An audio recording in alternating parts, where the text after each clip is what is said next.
Exercise Confidence listeners, thank you so much for tuning into this episode. Today's episode is exceptionally special to me. I sit down with my dear friend Amanda Lee, who truly embodies and lives out what it means to exercise confidence every day. This episode is super special today, particularly as I mentioned, because Amanda is going to be undergoing surgery to battle colon cancer. In her episode, we talk about why it is so important, the work that she is doing to fight the fat phobia stigma in the medical industry and of various other industries that she has done work in. She talks about the struggles that she has overcome facing adversity from childhood to present day. And I'm so excited for you to get inspired by what Amanda shares with us today. So without further ado, here is our episode today with Amanda Lee on exercise confidence.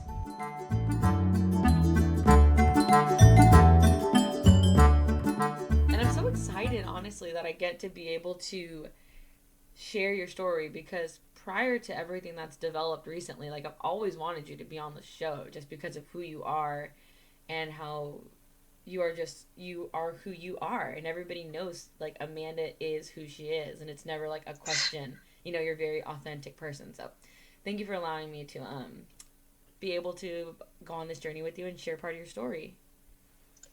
Thank you for having me. Of course. All right, Exercise Confidence listeners, so today I'm here with a dear friend of mine who is just doing some amazing work and making waves with what her message is. Her name is Amanda Lee. Amanda, thank you so much for being with us today. Yeah. Oh my gosh. Thank you for having me. Yeah, I'm so grateful. So I'll let you intro yourself in about 20 seconds or so. Let the listeners know who you are and what you want them to know about you. Okay. So I am a plus size woman, and I've always been really body confident. And I basically had a terrible experience with a doctor once I was not feeling too well, who had shamed me, basically saying that it was okay for me to starve. And then I got a second opinion and actually found out that I had colon cancer. So I want to continue that message forward about, weight stigma and body confidence and how we can kind of move forward as a society to improve that situation that a lot of people go through. And just off the bat, I want to, again, thank you for all the work that you're doing and how you being able to exercise confidence in yourself and in your journey is not only going to save your life, but countless others who are going to feel validated and seen in their own journeys, which they deserve to. So thank you for that. Going back to just as long as you can remember, have you always been a confident individual? Well, I'm very blessed since I have like a mother and a sister who raised me. I was raised by two very, very strong, level-headed, thick-skinned women. I was always trained from a very young age that I should demand respect, and I should demand equality, and I should demand all of these things that I think I would deserve as a human. And so, with that growing up, that kind of had carried with me growing up. So of course I wasn't always chunky. And then once I started gaining weight and that kind of just became more prevalent in my life, this is me demanding respect. This is me demanding the things that I think I deserve in life. And of course, those are all because of how I was raised. But again, I was very lucky being raised by two wonderful women. Would you say that your mom and your sister are also inherently confident people? Yes. My mother, even though, obviously everybody has their insecurities, but my mother was a single mother. And growing up, struggling with money and struggling with finances, and that never stopped her from being this amazing mother, being this amazing supporter, being this amazing provider. So that was all this setup that she was able to provide for me. And then, of course, my sister being older than me, she kind of had to step up into that figure of okay, well, she's got to pick me up. She's got to take care of me. She's got to then feed me and clothe me as well. So yeah, they are both, such powerful individuals. So powerful. Is there anything that you can remember, like growing up or even as you got older, that your mom or your sister said to you that really stuck with you and helped you like believe in yourself and be confident in who you are? You know, the way I was raised is, so my mom's like she's a preschool teacher, and so she's could basically write thousands of books on early childhood development. And she's been doing it for a long time, but ever since I was really young, she let me order for myself at restaurants. She let me, decide when I wanted to go to bed. She let me decide what I wanted to eat. And then with that came the consequences. So, if I didn't necessarily make the right decision, then she just stood by and just watched me either fail or succeed. And she just kind of guided me into that. And obviously, everybody's parenting style is very different, but that's just how I was raised, and that's how my mother raised me. But this actually is a really funny question you asked, because yesterday my mom brought it up. She goes, I remember when you were little, like barely able to talk, like 3 or, maybe in 4. I struggled to talk when I was little. Not like I couldn't talk. I just couldn't talk clearly. I just wanted to say all the things, but didn't know how to say it. Right. She said, I remember when we would go out to dinner and you would order for yourself. And the server would always look at me and be like, what does she want? And my mom would just say, well, why don't you ask her? Mm-hmm. And I think that is just a clear representation of, how she raised me and who the woman I am today is. It's so simple, right? Like, what does she want? Why don't you ask her? Right? Yeah. At a young age, I had to make those decisions for myself. I had to basically tell people and communicate with people, this is what I want. This is what I need. I need you to provide that for me. Such a simple story, but it like really hit me yesterday. I was like, oh yeah, that's why I am the way I am. No, I love that. And obviously, as someone who is fortunate enough to know your mother and have met her multiple times, she is such a gem. And yeah, you see how that authenticity has transcended into you, because again, you know where she stands. She is who she is. There's no facade there. She's a very genuine woman and confident in who she is and what she brings to the table. And so I love that she empowered you to be the same way, because that's the way it's coming off to me as I'm sitting here listening, is that it seems that the way she was fortifying you and raising you was really just empowering you to grow into whoever you were going to become, rather than to mold you into something else or some vision that she had for herself, right? Exactly. Oh, that's exactly very well put. And again, I'm so grateful. My mother is a powerhouse of a human being. Mm-hmm. She was raised in New York, and so she had a hard life, and all of her sisters are very much the same. They're all powerhouse of individuals, and I come from a long line of women who don't take no for an answer. I love it. I love it. I think it's absolutely a quality that deserves to be, instilled in more of our young women, because it's easy to let that opportunity fall by the wayside in rearing. And so, so thanks, Mama, for raising our girl that way. But powerhouse, I like the word powerhouse because it applies to you in so many ways, right? If you're asking me as an outsider, as somebody who knows you from the outside looking in, you are a powerhouse personality. You are a powerhouse talent with your singing and your acting. Powerhouse in the voice that you have and the way that you advocate for yourself and for others.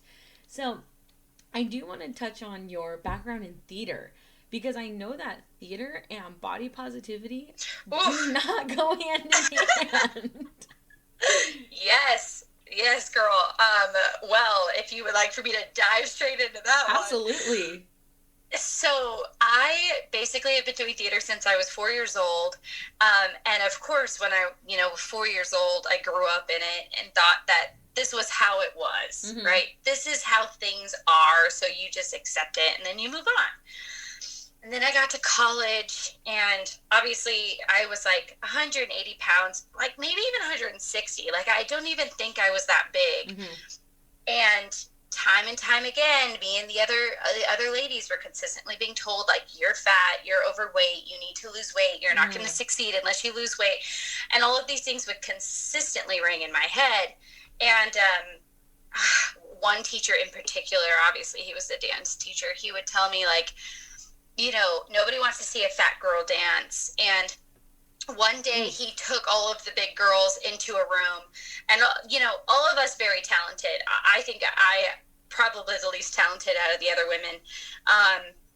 And I always say, like, if I'm not going to make it to Broadway, then it's because I'm not talented. It's not because of my weight, but nevertheless, these other women, like, if they were to actually put in a solid effort, like, they could probably succeed at this.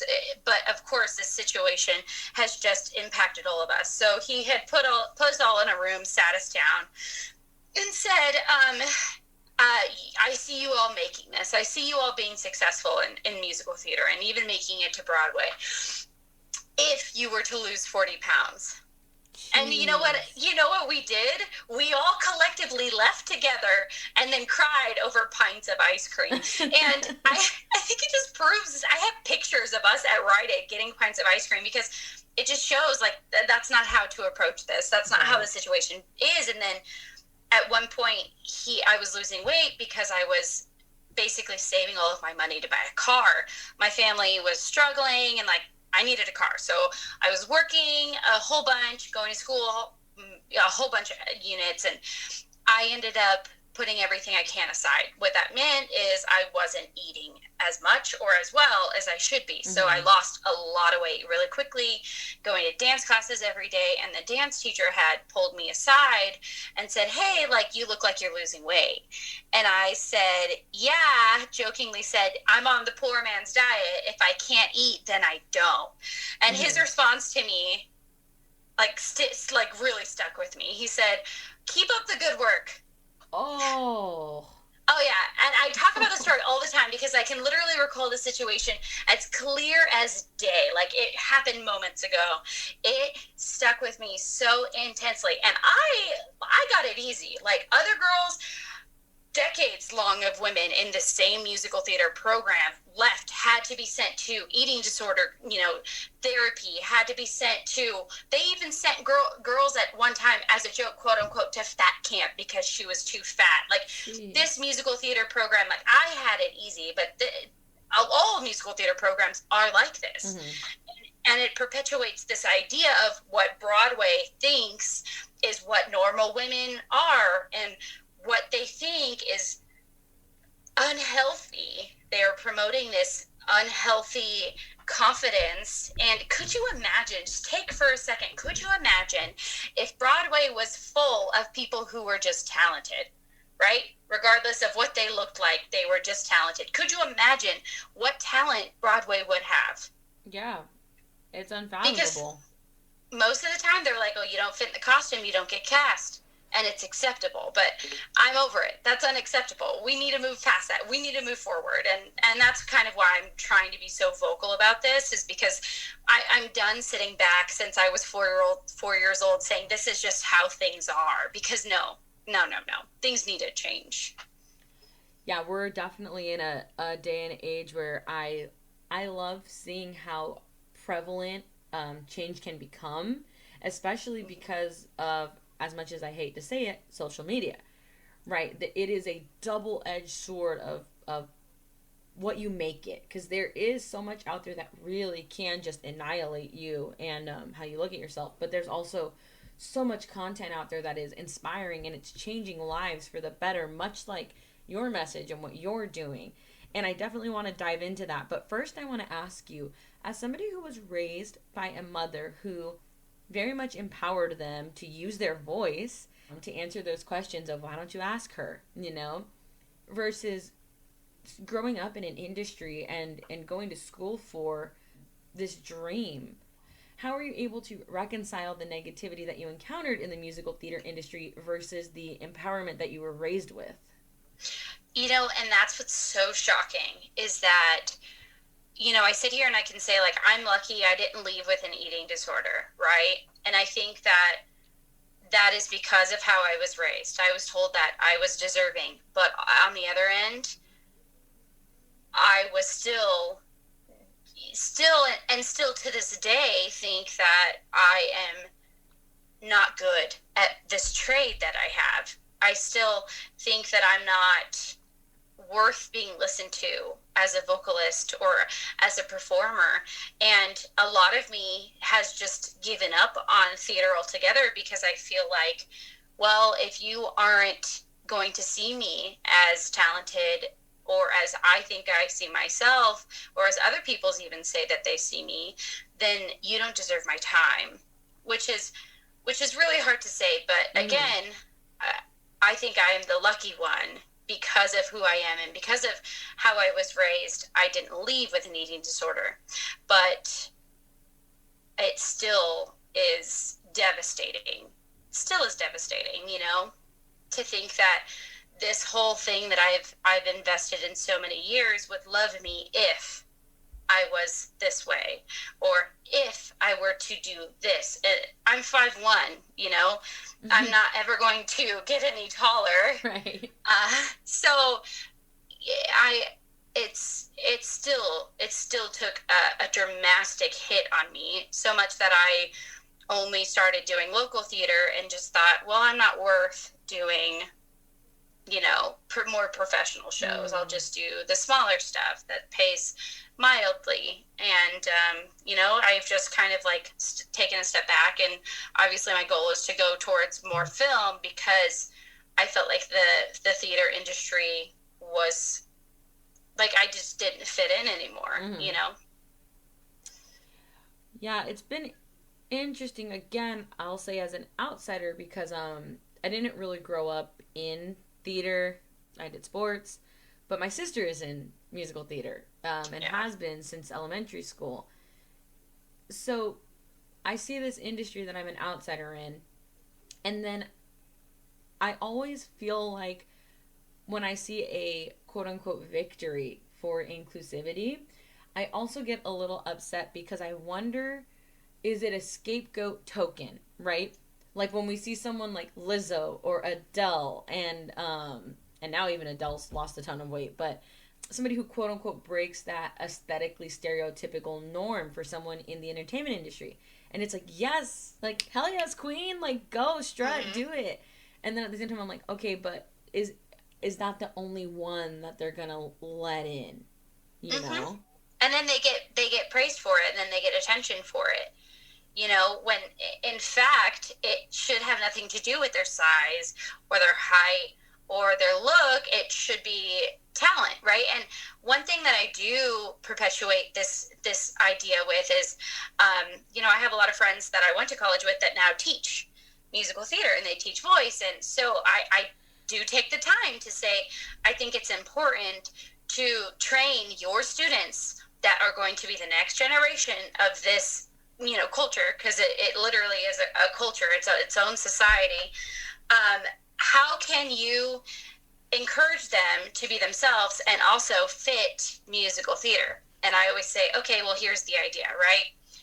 Take a show, like a play, a musical, very popular musical, and if it doesn't have to do with race or weight, then anybody could play those parts, right?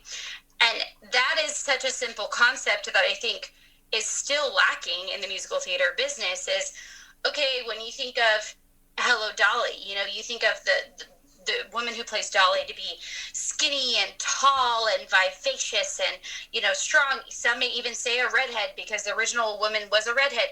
All of those things, just throw them out the window, because none of the story is affected if she was, any ethnicity or any size. When I saw it, I saw a wonderful Black woman who was probably over 250 play it, and she was the best I have ever seen do it.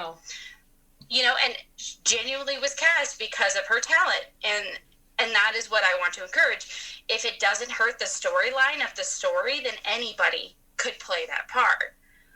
And that is the direction that we need to head in, instead of this like concept of, oh, we just have to choose somebody who looks this way. If it isn't affected, then move past it.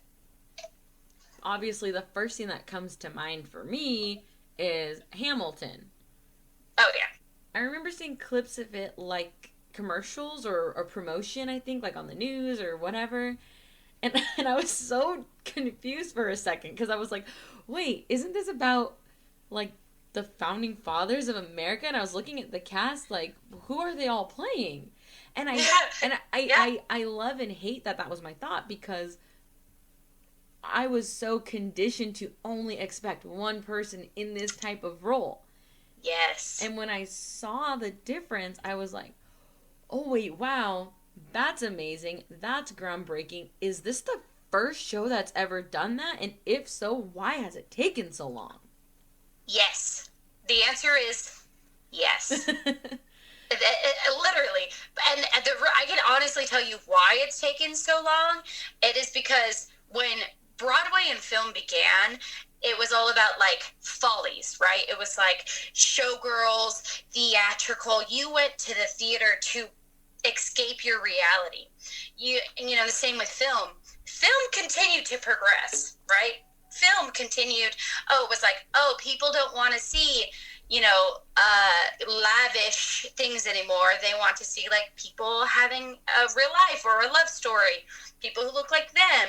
And musical theater just continued to be stagnant. Like, oh, that is the idea, is people come to the theater and they get a good show and they put on their fur coats and they see women in, you know, feathers. And, you know, there's some shows that are always pushing the limits, you know, and we can kind of say like when that happened, a lot of people say like, oh, pre-Rent the musical, Broadway was different because each Broadway has different eras. And we will for sure, post Hamilton will be a new era because it has taken so long to get inclusivity to the stage. Too long. Yeah. And I can't even tell you you know, what a breath of fresh air that is, but you also have to think that is one show where, you know, they have, you know, people of all ethnicities in this show, and there's hardly any other shows who have any people of any other ethnicity other than Caucasian in their shows or passing Caucasian. So it's like, well, where are they going to get work after this? You know, and that is a fear that I guarantee that they're all thinking like, okay, well, musical theater's got to change because I'm not going to have a job post Hamilton. And that is a fear for all Broadway people, but I'm sure it's a little more, you know, relevant to ethnicities. It's other ethnicities.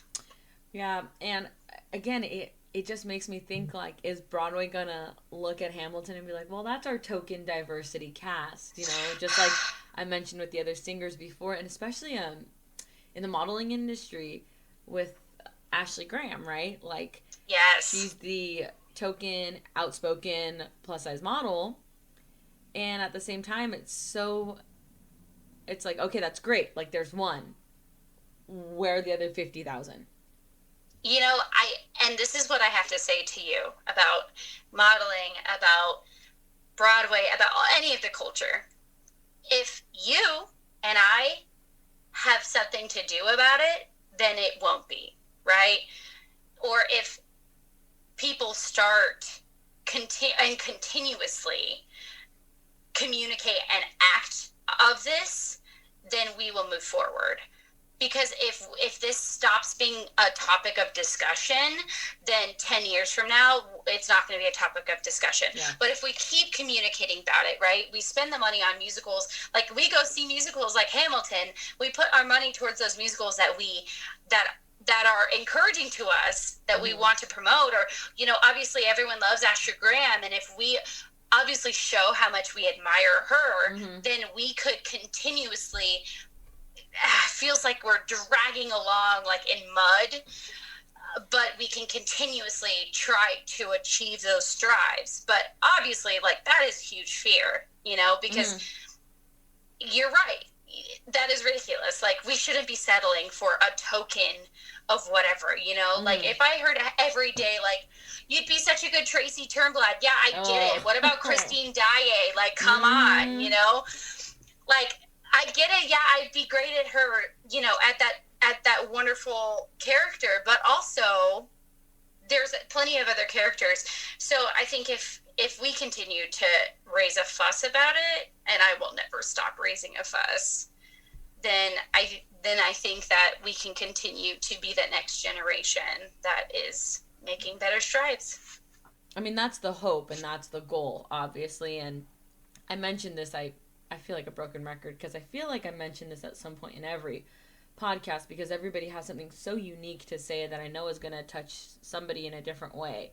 But I feel like it's just why it's so much a passion of mine to get such diverse interviewees on the show, because I want these messages to be perpetuated, and I want them to have another place where this voice can live and spread and continue the message of what it is that people have to say, because I believe that being confident in whatever your passion and your craft is something that is so easy to just let fall away, and to think, oh yeah, and to think exactly like, you know, like you could have thought like, oh, well, I guess because I'm never going to be this size, I'm just not going to be good enough. But at the same time, you realized it was more than that. It's like, no, it's not that I'm not good enough.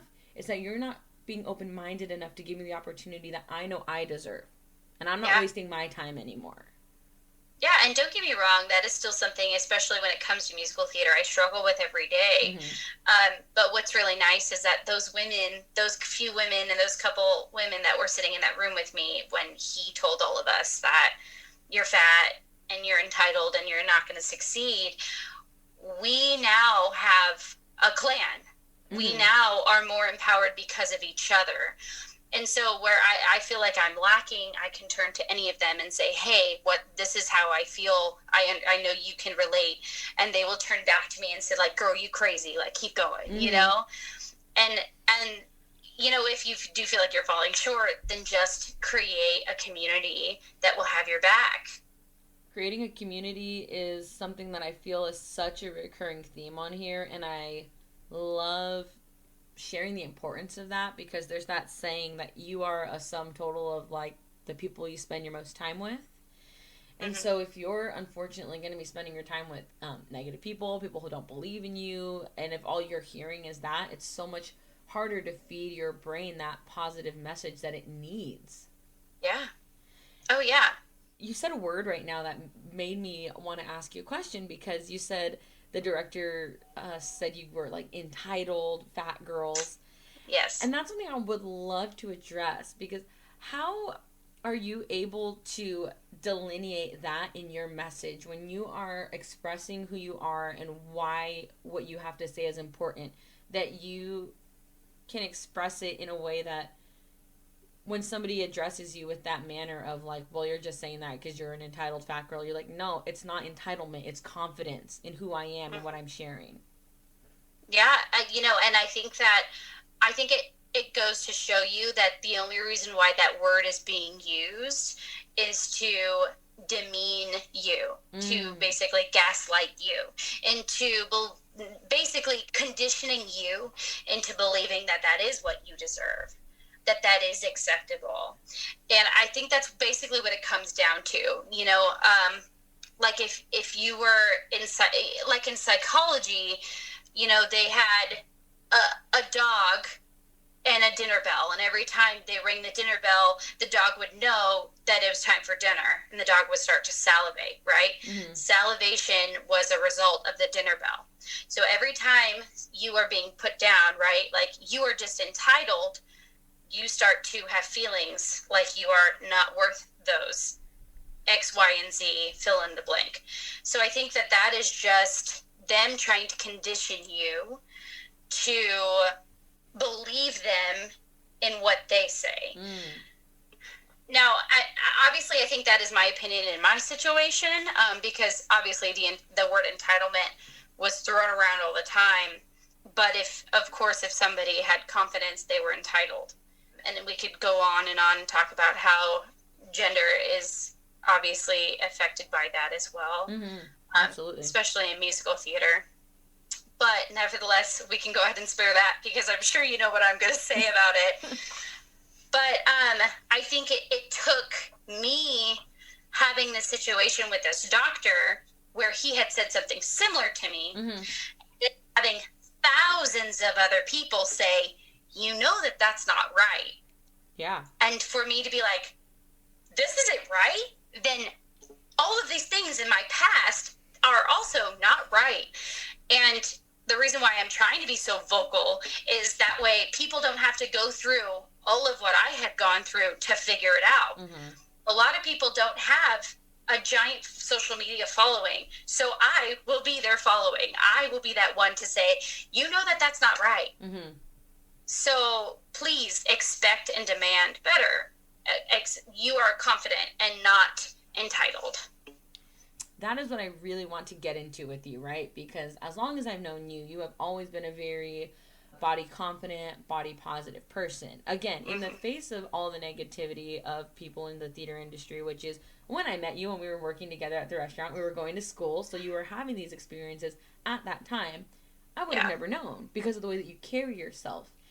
And I want to talk about the incident that happened with this doctor, and I would love for you to just start from the beginning and share that with us. Okay, so basically what happened, I was having, pain when I would eat, and I went in to see a GI, and to find this GI was a hassle. So I went in to see the GI, and he had asked me what I was eating, and I said, well, I'm not eating much, I'm just eating like little pouch, like the puree pouches. And he said, oh, maybe that's a blessing. And I was kind of taken aback and was like, wait, what did you just say? Because I'm in pain, like I'm not eating. And he repeated himself in a different way and said, yeah, maybe that's not a bad thing. And then I was like, wait, what? And so the rest of the session, I was not listening to him. Right. I could not even fathom the words he was speaking to me because I was like angry. And I had brought it up again. And I said, wait, no, I'm still on the part that you said it was okay for me to starve. And he said, well, you don't look malnourished. Then, continuing on, he wrote me a prescription. I thought it was the prescription I needed. I grabbed it and I walked out. Like, he knew I was pissed. I sat in my car and I cried and I called my friend and like hysterical. Obviously filmed that video that is now on TikTok and Instagram. And I filmed this video. And I called my friend. I'm on the phone with my friend. I'm like shaking. Like, what do I do? I'm so upset. Like, I feel like this is wrong. I should, he's a doctor. He shouldn't have treated me like this. I feel like this is wrong. She said, go back in there. And so I marched my butt right back in there. And I said, you owe me an apology. And Atta girl. He continued to gaslight me and be like, well, fill in the blank with I was just being blunt and you just don't get my sense of humor and maybe you're just too sensitive. All of those things that I think people would say to demean you and condition you to actually believe what his earlier, BS was, which of course I had turned back to TikTok and Instagram and was like, this is what happened. And everybody was like, no, girl, like that is not acceptable. Keep fighting, keep getting answers. And so I did look for a new GI. And I was very adamant on trying to find a female GI just so weight wasn't an issue. And obviously that is extremely ridiculous that I feel that way. I shouldn't have to feel that way. But nevertheless, she did. She is a wonderful human being, and she found out what was wrong, and I trust her with my life. And I'm so grateful I found her. But yeah, so that's the gist of it all.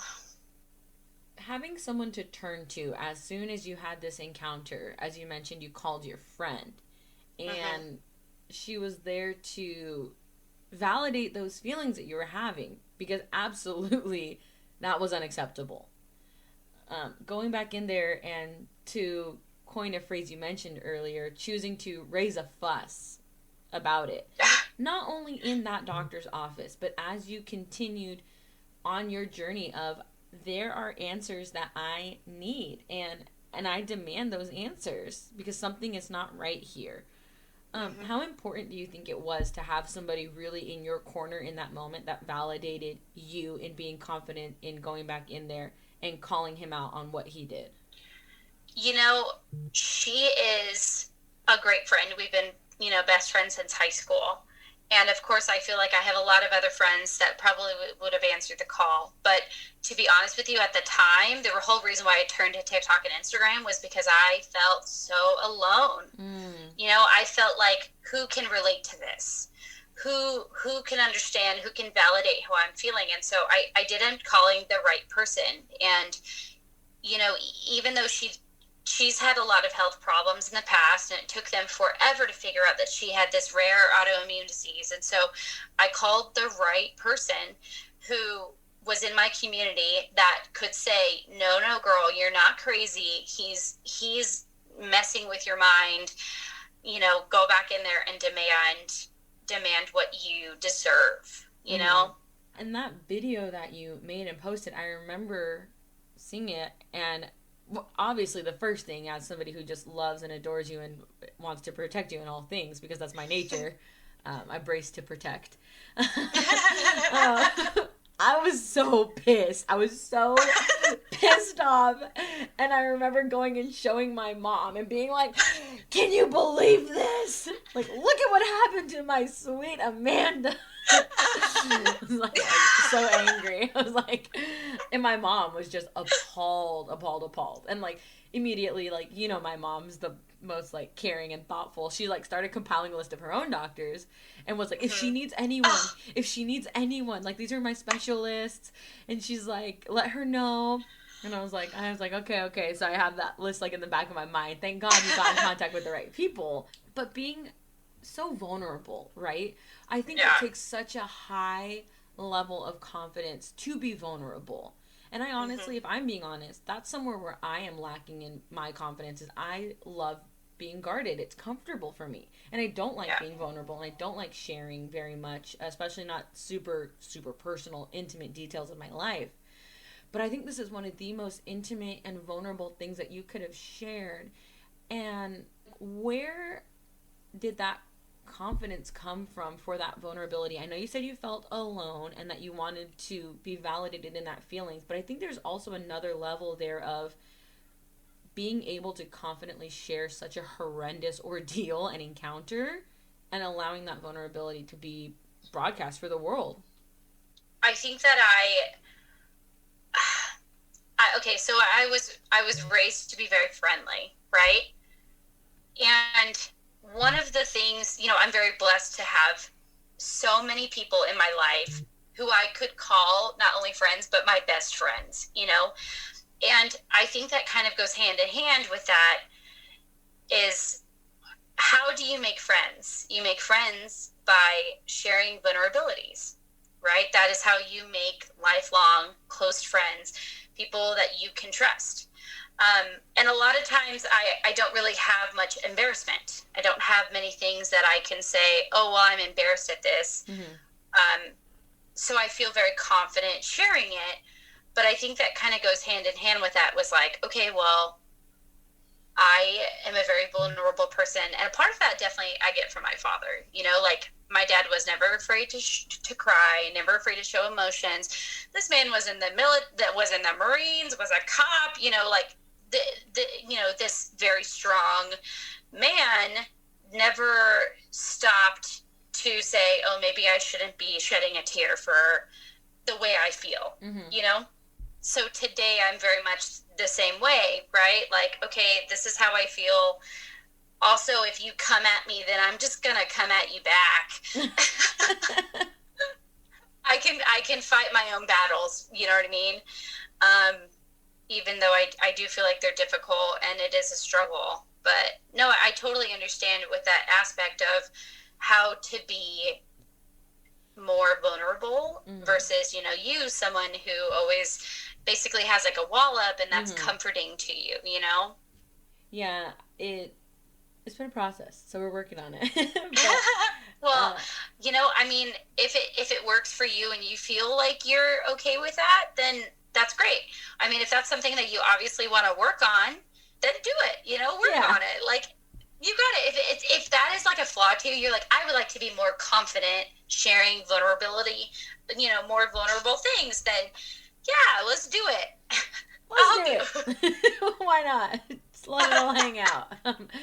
Yeah, I, as cliche as it sounds, have been trying to practice that more in what I post on social media, especially on my exercise confidence page, because I think that vulnerability and that transparency, especially the transparency for me, when it comes to understanding the responsibility of what the mission is of Exercise Confidence that I've created and that I've branded, is that I don't want it to ever be another fluff, another filter, another altered image that makes somebody feel bad about them. They're like, oh, look at this girl, she's always happy and her every photo is perfect, of course. It's like, no, like, that's not what the aim or the goal is here. Like, do I take pictures some days where I feel really good about myself and I want to share that level of confidence? Heck yeah, I do. Do I also take videos where I look like death worn over after I've just ran a couple miles because I want to show you authenticity? Yes, yeah. I do. So that's where it is for me. But it goes back to having to love the skin you're in for me. Yep. Right? And that's a big message that I'm a big proponent of. And I know you have always been too.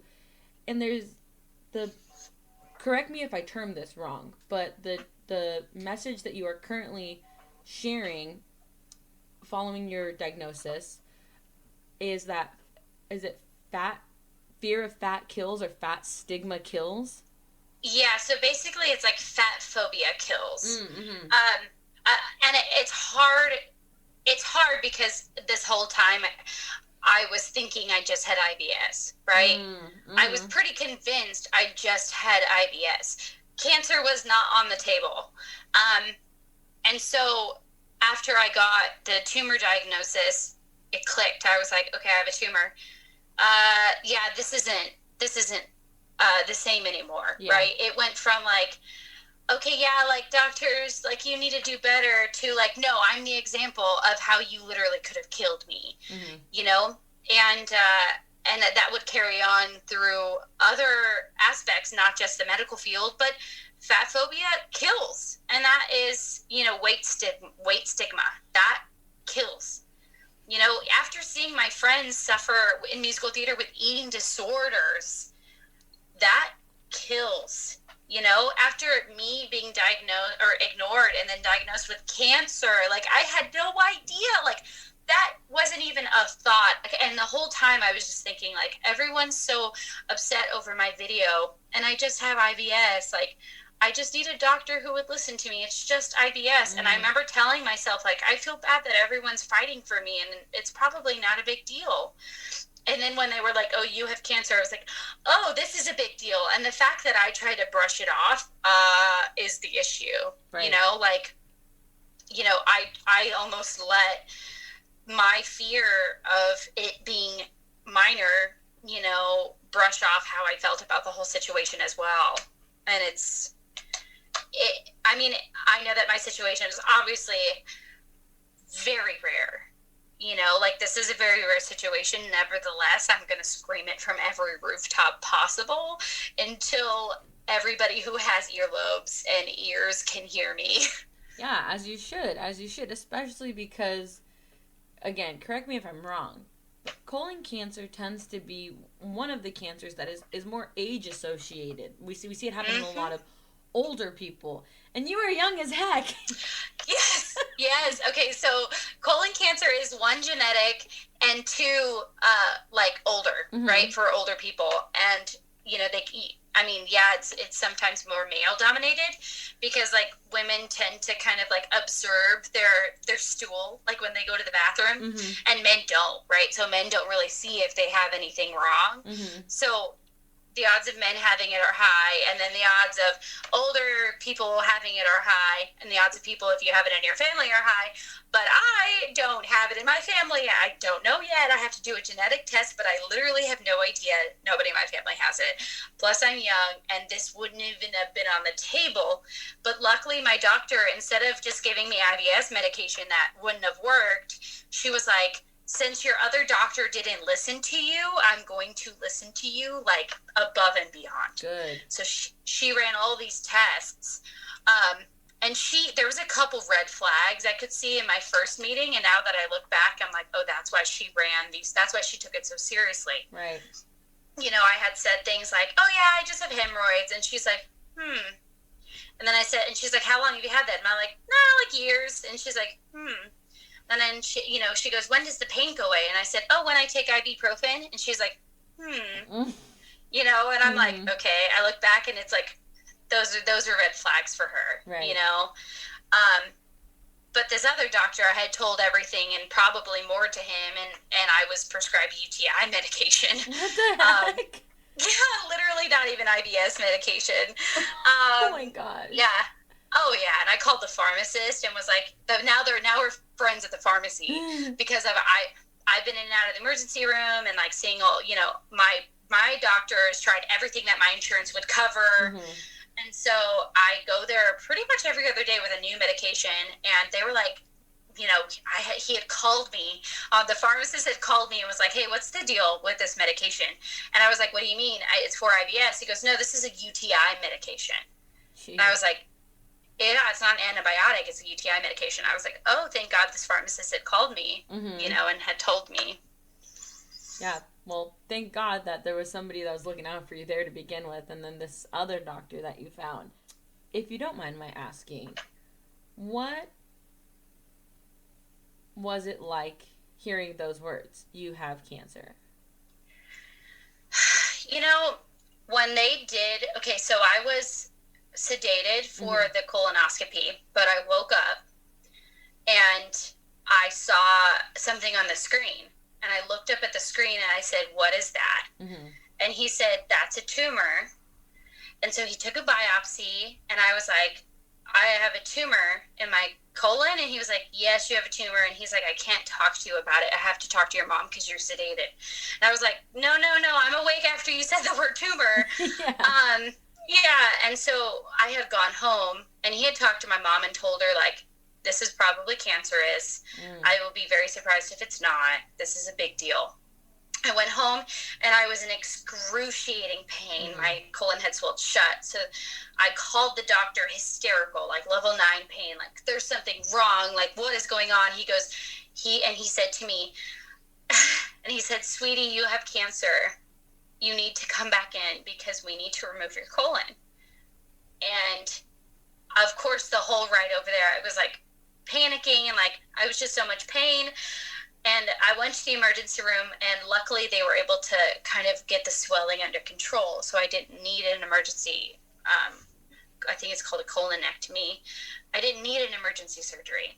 But, you know, it went back and forth where I was hoping it was other things, and I was hoping that he wasn't right and it wasn't cancer. But then I stayed in the hospital for 3 days to be monitored just to be safe. And the fact that he was like, "Sweetie, this is cancer," you know, gave me 3 days in the hospital to kind of wrap my head around it. Mm-hmm. And then when the doctor came in, my GI doctor was on call in the hospital I was at. So she came in, she was the one I spoke to, and she's like, "I talked to my associate, and this is a tumor." And, you know, and she said it again, "This is probably cancer. We don't know, but it's probably cancer." And there was a couple of other things that I thought it could be, and each doctor that came in that was related to it, like I thought it could be, you know, endometriosis, bowel in the bowel. And so I sat down with an OBGYN surgeon, and he was like, "This is not what it is." And so I was like, okay, well then slowly I started to ease into it. And then when I went into the office to get my results, my GI doctor eased into it, wanted to have a casual conversation before, and I was like, okay, yeah, it's cancer, you know. Mm-hmm.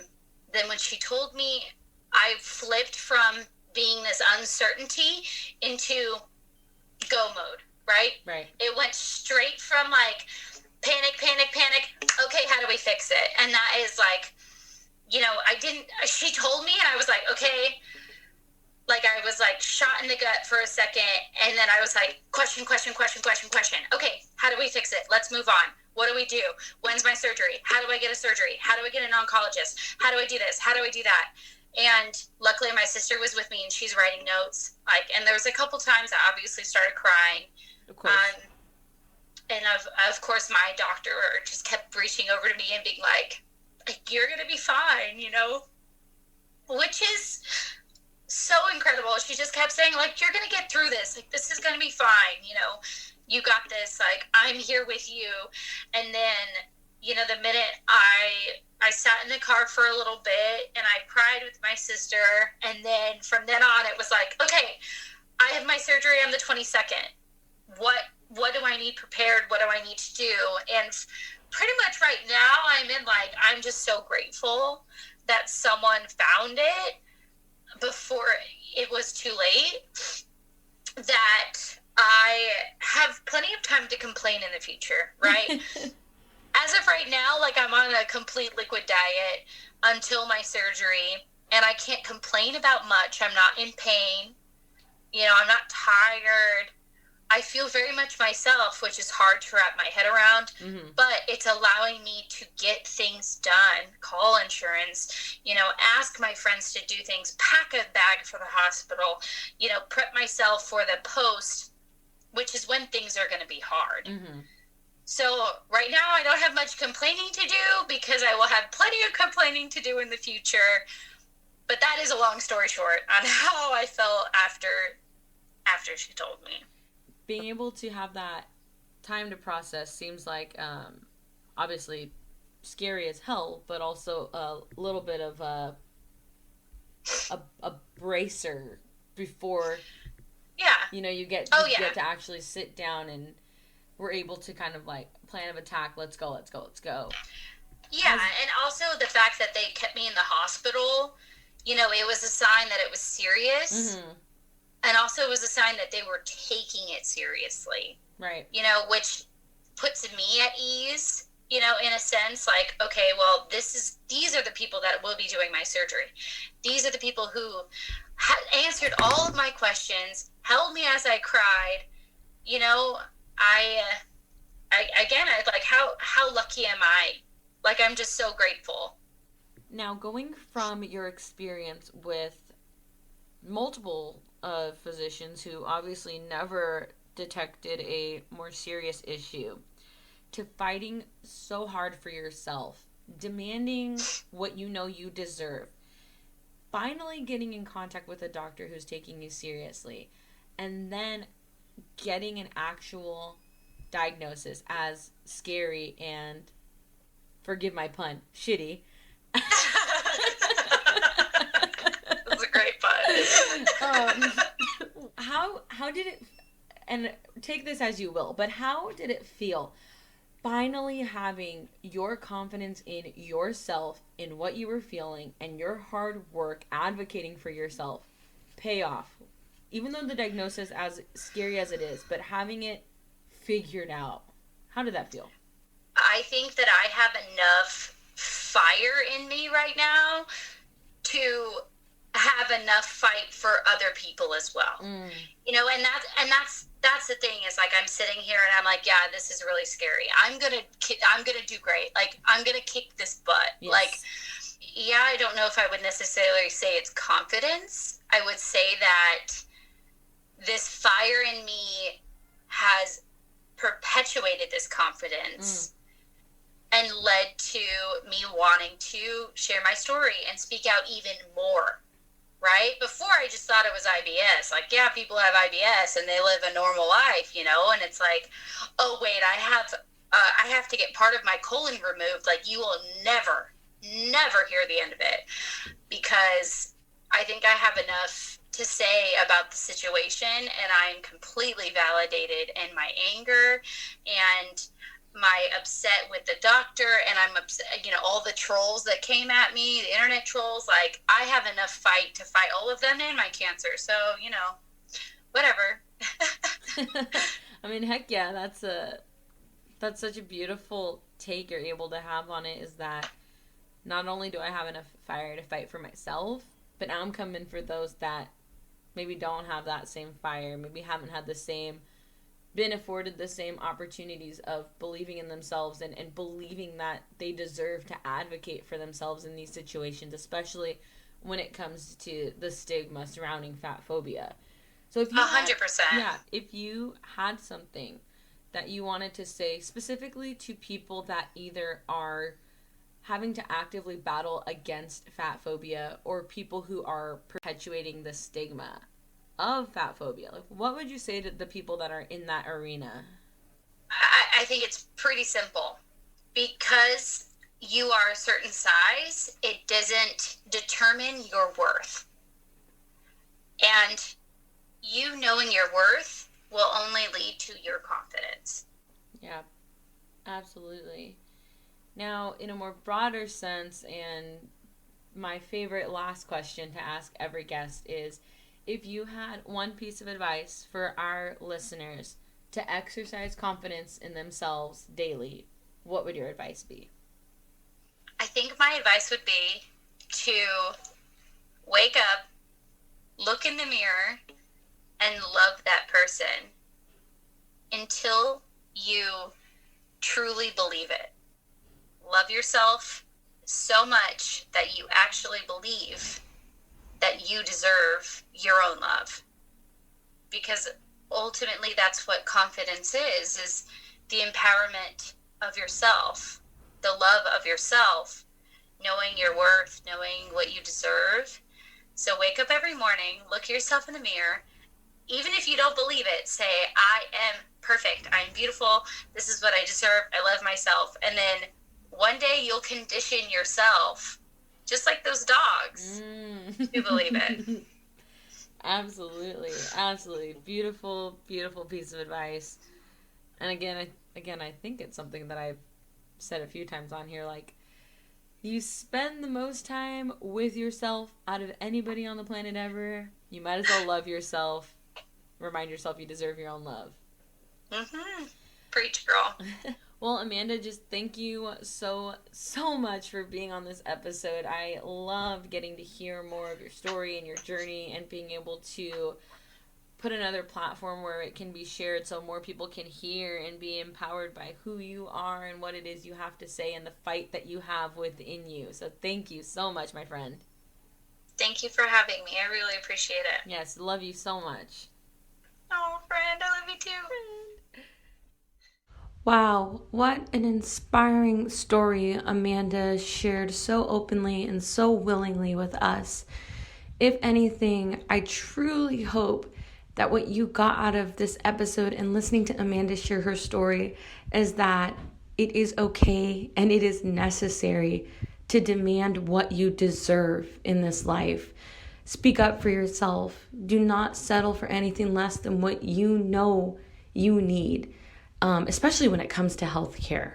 You know, we see too often things go miss or undiagnosed because we are afraid to speak up. We think that someone else knows better, whether it's because of their schooling or whether it's because of the way that we are deemed to feel because of what society says about us. And so I hope that whatever it is, if it's medical, career, personal, relational, please know what you deserve, know your worth, and then add tax, because it is so important to understand that you are powerful and you are worthy of everything that you deserve in this life. So, Amanda, we thank you so much for sharing your story. You are in our thoughts and our prayers. We know you are going to kick cancer's ass, girl. You've got this.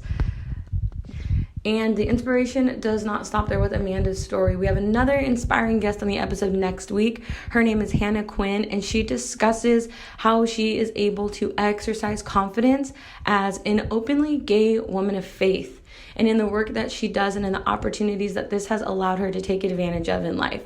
Please tune in. We can't wait to have you hear what we are sharing. Signing off for now, I am J.R. Nasari, and I truly hope that you find a way to exercise confidence every day.